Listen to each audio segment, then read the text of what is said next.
Ah, yes, Sonic the Hedgehog. This series has been mostly inconsistent when it comes to quality, but there's a rough patch between the fan base surrounding one game. This game is considered by many to be the best in the series, while others believe it to be one of the worst. Let's talk about Sonic Unleashed. This game was met with negative reception upon release, as it introduced a new formula other than the adventure style gameplay everyone had been accustomed to. The game valued speed, for the most part, over everything else, and in the beginning, people didn't seem to take kindly to it. After the dumpster fire that was Sonic 06, people didn't think Sonic would get back on its feet, especially what happened, especially after what happened when Sonic Unleashed was released. But was it as bad as people said it was? This is what I've come here to find out.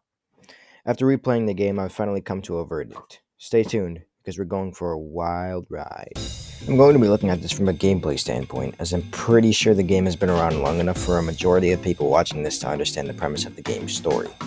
But just in case you don't, Eggman's latest plot has resulted in the breaking apart of the Earth's crust and Sonic's transformation into a werehog at night. The game is split into day and night stages, each with different methods of gameplay. I'm going to give a short summary of the main acts in the game. The optional acts I won't be going over. So let's start with the game opens. Apatos, or more commonly known as Windmill Isle, this game's version of Greece. The first daytime act is simple. It teaches you the basics of gameplay and explains the mechanics while still being fun to play through and especially fun to speedrun. Overall, a perfect tutorial for this game. Now onto the second day stage of this game, Windmill Isle Act 2. Now that you've learned the basics, it's time to test your knowledge of this game.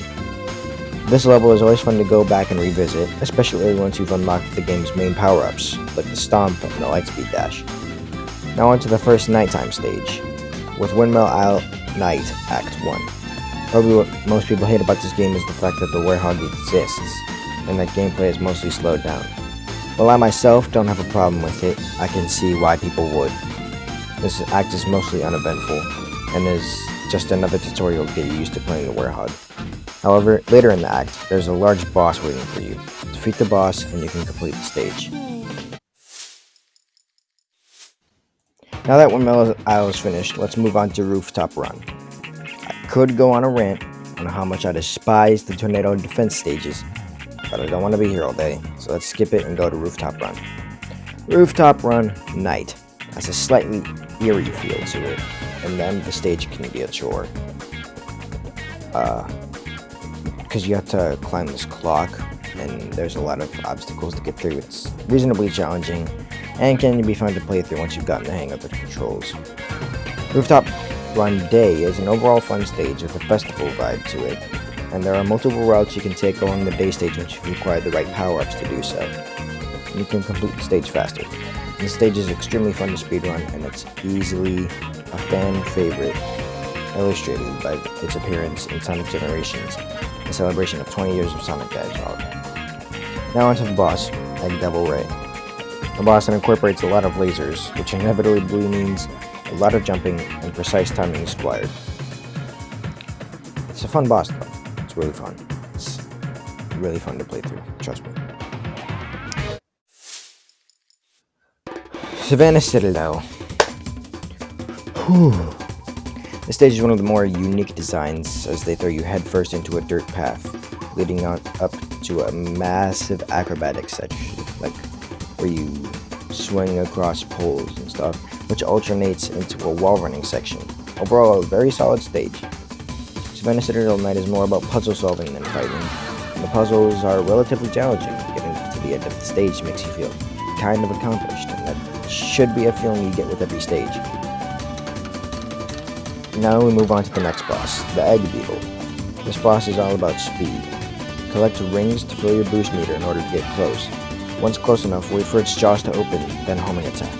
After using your homing attack, continue to boost. This will maximize the amount of damage the Egg Beetle takes.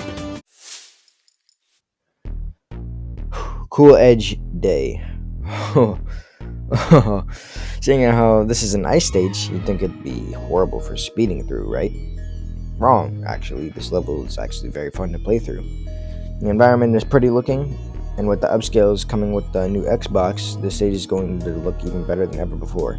Stage is reasonably challenging, and a majority of the ice sections can be essentially skipped using the sled. There are only rare points where you have to run along the ice, and even those are short-lived.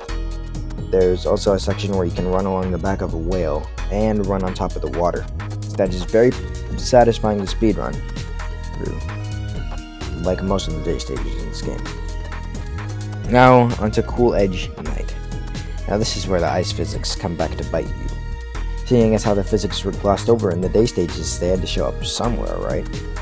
Seeing as the Warthog gameplay is mostly focused on platforming, the game decides to take some platforms made out of ice. However, the ice physics are very forgiving and only give you about 2 seconds of slide time. Also, that soundtrack be banging! If you couldn't already tell, I'm not going over the game in order. So here we go to Holoska's boss, the Dark Moray. Utilizing the ice canisters to freeze the boss so you can attack is easily the coolest part of the boss, no pun intended. Adding the quick time event system, and it's extremely fun to play. The Dragon Road Day. Wouldn't be a Sonic game without some kind of water level, right? Dragon Road, while not entirely focused on water, still has quite a lot of it. Based off old Chinese architecture, there are multiple dragon heads laid around the level's design, and with spinning platforms used for platforming, you get a Sonic Adventure kind of vibe. Kind of back to where it was fully 3D. It feels good to play through without any deaths, seeing as you have to time your jumps perfectly or you're going to fall and lose a life. Dragon Road Night. This level has a lot of pinpoint platforming involved and a lot of combat in between sections. Topping it off with a fun mini-boss at the end of the stage makes this game a joy to play through, especially with the Chinese-esque music playing in the background. Now onto the boss, Dark Gaia Phoenix. Similar to the Dark Moray, you have to throw bottles of water at him. Not bottles, barrels of water at him, to put out the flames guarding him. But if you get hit, the barrel is destroyed and you have to grab a new one. Reasonably challenging for the second boss of the game, and the ending is really cool, trust me. Especially with the quick time system, which is what I mentioned before. Arid Sands Day, an extremely quick-paced stage where one mistake could ruin a perfect run. Accidentally press the wrong button, your S rank is out of reach now.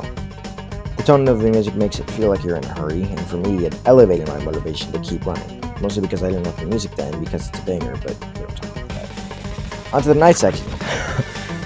God, I hate this stage, oh my god. Fire enemies make it so you can't fight back unless there's water nearby to put the fire out. And wasp enemies fly above you so you can't reach their hitbox. It's honestly a pain to play through. I cannot think of a single fun part I had during that stage. Skyscraper Scamper. The day stage is visually breathtaking. The breakneck speeds at which you travel make you get pretty pumped if you're playing like I am. The hunting for moon medals can be a pain, because if you miss them you gotta restart the stage. Other than that, solid stage. Music is good too. Now I move on to my least favorite stage, Skyscraper Scamper Night. The amount of times you will die to stupid crap is astonishing. If you jump too late, you're dead. If I had a choice, I would never touch this stage again. Oh, at least the music is good. Jungle Joyride. Now here is the real water level. Honestly, there isn't much I can say about this stage, but if I had to pick something out, it would be the amount of times you could die due to not knowing what you need, when you need to boost, and when to jump. Other than that ordinary stage, nothing noteworthy. Jungle Joyride Night has a lot of the same problems. You need to get your jumps perfect or you'll fail. Although the music in both stages is good, that's about all I can remember. Now onto the boss, the Egg Lancer. It plays almost identically to the Egg Beetle, but this time it's a lot more cinematic and the difficulty is ramped up significantly. EGGMANLAND. Whew, the stage is extremely unique. There aren't separate stages for day and night, and instead alternate mid-stage. Make you alternate multiple times throughout the stage, which in my opinion is extremely cool. It's also very challenging and puts all of your knowledge of the game to the test. Your timing needs to be absolutely perfect or you won't win. I myself has only completed this stage once. I was on my last life, so take that into consideration when you get onto this stage. Now onto the first boss of EGGMANLAND, the Egg Dragoon. I'm going to look at this from the perspective of Eggman for a second. This is easily his most impressive creation, and he's built it for the sole purpose of annihilating Sonic. And I mean it when I say annihilate. This man wants to straight up murder Sonic. Now onto the gameplay part of this boss. It's very challenging, and you don't get many opportunities to attack. So when he's open, go for it. Once this boss is complete, you're thrown into the next one, Dark Gaia. This boss is relatively simple. You just need to do some basic platforming, then a quick time event, but that's only part of it. Moving on to the second phase of this boss, it transforms into its perfect form, which means you transform into Super Sonic to fight it. The boss from there on is relatively simple. You just attack the tentacles, then attack the main body. After that, you win, and the game ends. Now, onto the final verdict I mentioned. Good or bad? This game isn't good. Nor is it bad. This game is simply incredible. I haven't even touched on the story, nor do I plan to. But the story in this game is incredible. I don't want to spoil anything, but if you haven't played this game, go play it. Like if you get a new Xbox, get this game, so then you can get all the upscales and everything. It's so amazing. And the gameplay alone, including the Werehog, is outstanding. We need more games like this, please. This is likely the one and only time I talk about Sonic, depending on how much support this video gets. I appreciate you taking this journey with me, and I hope you take the time to check out my other content, along with my podcast.